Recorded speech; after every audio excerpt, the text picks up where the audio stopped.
Your happy baker is back. I'm making ciabatta rolls today.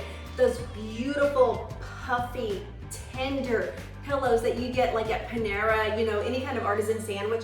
It's usually put on a nice, beautiful, fresh ciabatta roll, and I'm gonna show you how easy it is to make it at home. Now, you need 80% hydration to the amount of dry ingredients that you're using, to the amount of flour. So I don't really use a kitchen scale too often, not as often as I should, but I'm using a kitchen scale today, and if you don't have one, I highly recommend investing. It will absolutely change your bread and baking game. I'm gonna start with 600 grams of flour. Okay, that's 1 cup. 2 cups puts me at 330. 3 cups is at 500.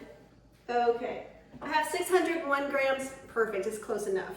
That's gonna go right into my bowl. So now I need 480 grams of lukewarm water. You might wanna pour it in very slowly too, because the number goes up really quickly. 481 grams of warm water, perfect. I'm gonna take it now and pour it into my measuring cup. Just under 2 cups of water, but this is good. I need to start my starter, so I'm gonna put a teaspoon of yeast. And you don't need very much because the ciabatta bread is not like big and fluffy and puffy, and you know, there's a little bit of chew to it. It's a little bit dense, but this is gonna be just enough yeast to get it to the right consistency and texture that we're looking for. Yeast needs food, so I have a little bit of honey. There we go. Then I'm gonna pour about another teaspoon worth of honey right in there. Local honey, it's the best. If you can get local, it's just so worth it. We're gonna give this a stir and let it foam up for about 5 to 10 minutes. To my flour, I'm gonna add a generous pinch of salt, which is gonna be about a tablespoon of salt right in there. And give it a nice little mix with my hands. The yeast mixture foamed up really well, and you can see it looks kind of milky and super frothy, and that's what we're looking for. It looks almost like a beer that's been, you know, just poured in, and kind of smells a little like beer, you know, yeast. So I'm gonna pour all of this into the flour. Now it's just a matter of mixing it until it's very well incorporated. Then we're going to cover it with plastic wrap and let it sit at room temperature for about an hour. Time to cover it.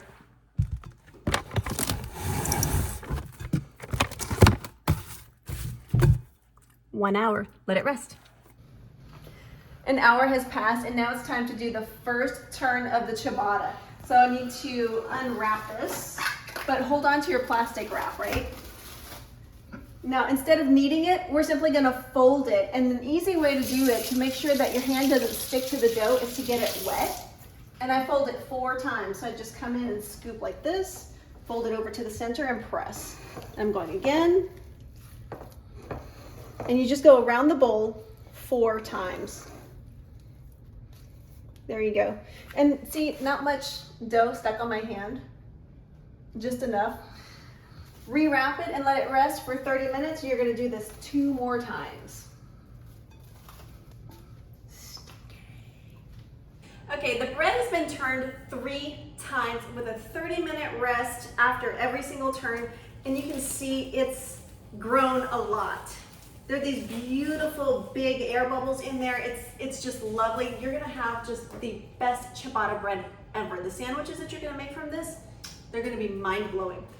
All right, what we need to do now is preheat our oven to 420 degrees, and there's a little trick to it. So the key to really good bread is hydration, right? We don't want a super dry bread that's, you know, kind of like a brick and pasty. We want to make sure that our bread stays nice and moist, especially while baking. So I have a casserole dish here that's filled 2/3 of the way with water. I'm going to put this on the very bottom rack of the oven so it creates a steam box. That way, when it's ready to go into the oven, when the bread is ready to go in the oven, you have this beautiful steam that's going to help it rise and puff and bake beautifully. To shape the ciabatta buns, I'm going to go ahead and sprinkle some flour onto my work surface here. I'm going to take my beautiful bread and trying not to deflate a lot of the air that we've worked so hard to get in there. I'm just gonna be very gentle and very quick. That goes away. All right, I'm gonna sprinkle just a little bit more and form it into a rectangle. This is just fun. My rectangle is pretty much formed. It's not gonna be perfect, that's okay. Ciabatta is kind of a rustic bread anyway. All right, using my bench scraper, I'm gonna sprinkle just a little bit of flour on top of the bread and kind of rub some on the scraper too. And I wanna cut it in half lengthwise, and then we're gonna cut it in nuggets to make 8 as equal as possible portions.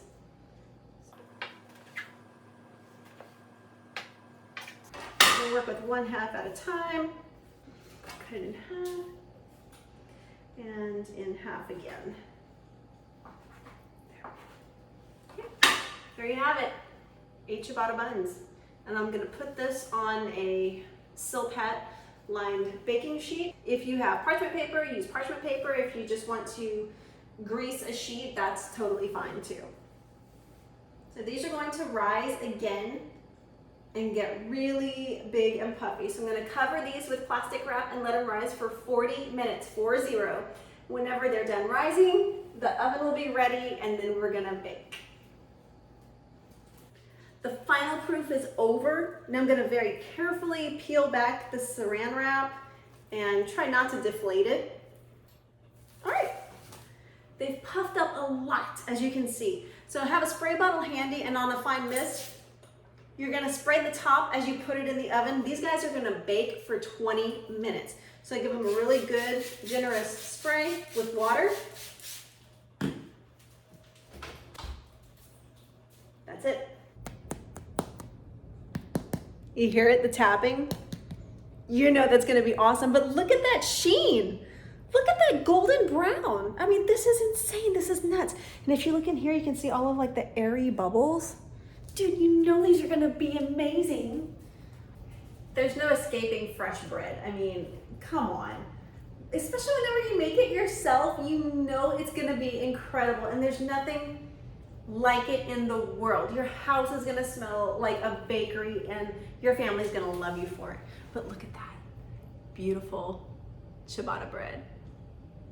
We're gonna slice into this now, but still, listen. That's the sound of a really good bread. Slice it up. And there you go. Look at all those air pockets. Isn't that beautiful? It's super soft and a little bit crunchy or a little bit chewy on the outside. It's perfect. This is the perfect sandwich bun. It absolutely is. No two ways about it. You can put whatever fillings you like in here, a little bit of cheese, a little bit of ham, peanut butter and jelly. Close it together, press it on a panini, lightly grill it, lightly toast it. The possibilities, of course, are endless, and that's what I love about bread. It's just a blank canvas. I mean, make your dreams on it and then eat your dreams like they're delicious. Eat your dreams.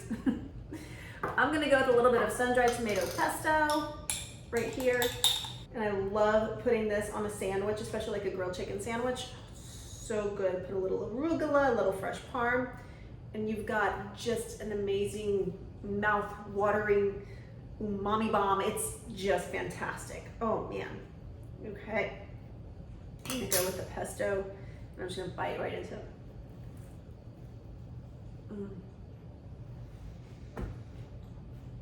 That chew says it all. Like without even speaking a word. You bite into that softness, you rip into that chewy crust of it. This is amazing, guys. I really can't emphasize enough when something is so simple to make bread at home in just a couple of hours, why not do it? And you know the ingredients, you know it's good stuff because you know what goes into it. This is not gonna last long, there are no preservatives. This is the good stuff. This is what we live for.